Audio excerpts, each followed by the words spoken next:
An investigation is now underway in Texas after disturbing allegations of bullying and abuse against a middle schooler. After the mother of 13-year-old SeMarion Humphrey says her son endured being slapped, shot at with BB guns, and even forced to drink urine by former teammates of his football team during a sleepover. Joining us now is SeMarion, his mother, Summer Smith, along with her attorney, Kim T. Cole. Thank you all for being here. SeMarion, I'd like to start with you. How are you doing, and how did you end up going to that sleepover? I'm doing better. I love the support and stuff.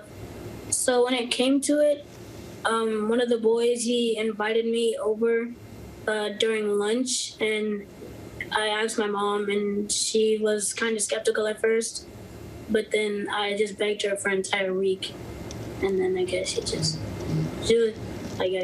kind of, well, she talked to the dad, and then we thought it was a good idea, so. And are these people who had bullied you before, or you thought that they were friends? Can I cut in on this? Is that okay? Of course. Okay, so what it is we're talking about 5 different people, right? So there was only one that was his friend that he was thinking was his friend. Him and this friend had been over, several times, weeks leading up. It wasn't, they were football together, previous 2 years about, and then he's never had any problems with that particular guy. That particular guy has been nice to him, befriended him, they played the game. So he had no other knowledge of the 3 boys that had previously bullied him coming to that party on that Saturday. As a mom, how do you feel that your son is doing, and what have the last few weeks been like for him? The last few weeks have been absolutely horrible. Absolutely horrible. He thought that this person was his friend. He trusted him. He told me with his own mouth that he didn't know how to feel. He was disappointed. He couldn't believe what had happened. And I honestly believe he's still processing it all, because ever since, Tuesday, the story just kind of took off, and we haven't even had time to figure things out or have the tough conversations that we need to have, because everything happens so fast. But the love and support and that everyone has showed him during this time has made a huge difference. I will say that. And SeMarion, I'd like to ask you in your own words, if you're able to kind of walk us through what happened that night. You think that you're going to a friend's house for a sleepover, and then what?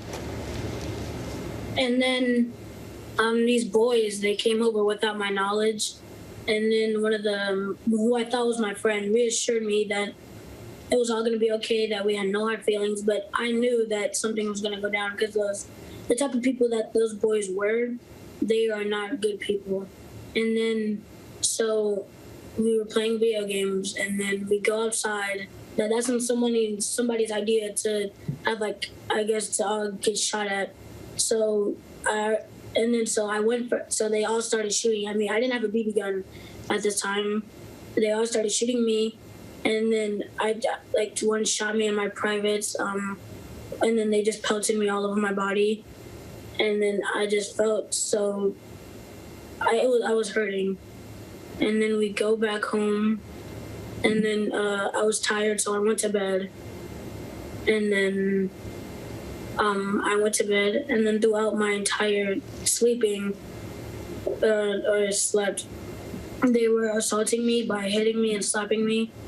And then one of the boys, they woke me up, and then he told me that I wasn't breathing, and that I needed to drink this water. And now I have a hard time going to sleep in the first place. So I was very dazed, and I didn't know what was going on. But they all urinated into a cup, and then they made me drink it. At any point, were you able to get a parent, or were you able to call home and say that you wanted to leave? I was asleep. I did not know any of this even happened until multiple days after. And Kim, what kind of actions could potentially be taken against these minors who allegedly did these things to SeMarion, or against any adults who might have known what was going on? We certainly hope that the appropriate criminal charges be filed in this action. It's being characterized as bullying, but this far exceeds bullying. What these young men did was criminal. This was assault. They shot at him with a BB gun, and they slapped him and then forced him to drink urine. This is not bullying, this is assault, and they should be charged appropriately. And also what SeMarion did not mention, that they were calling him racial slurs the entire time. So this rises to the level of a hate crime.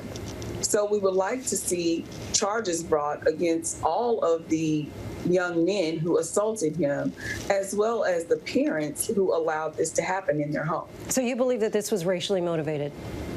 Absolutely. And Summer, you're currently trying to raise funds for your son's therapy. What are some of the mental health issues that he's been displaying since the night of that sleepover? The mental health issues started before the sleepover. So we were already trying to get him into a better place. And so that literally we just took it all the way back. And Kim, have you been in contact with the school district? And if so, what are they saying? The school district has taken the position that because this particular event occurred off campus, they've taken a hands-off approach to it. However, SeMarion's psychological abuse happened on campus. Much of it happened on campus prior to this incident. And so he was already not in a good place when this horrific assault happened. And that happened on campus. There is documentation of him experiencing some bullying and assault on campus. Well, and Plano ISD has failed to act. SeMarion, we are certainly sad that you had to endure this. We thank you so much for your time and for sharing your story with us. Thank you all. SeMarion, Summer, and Kim. Thank you. Thank you. Hi, everyone. George Stephanopoulos here. Thanks for checking out the ABC News YouTube channel. If you'd like to get more videos, show highlights, and watch live event coverage, click on the right over here to subscribe to our channel. And don't forget to download the ABC News app for breaking news alerts. Thanks for watching.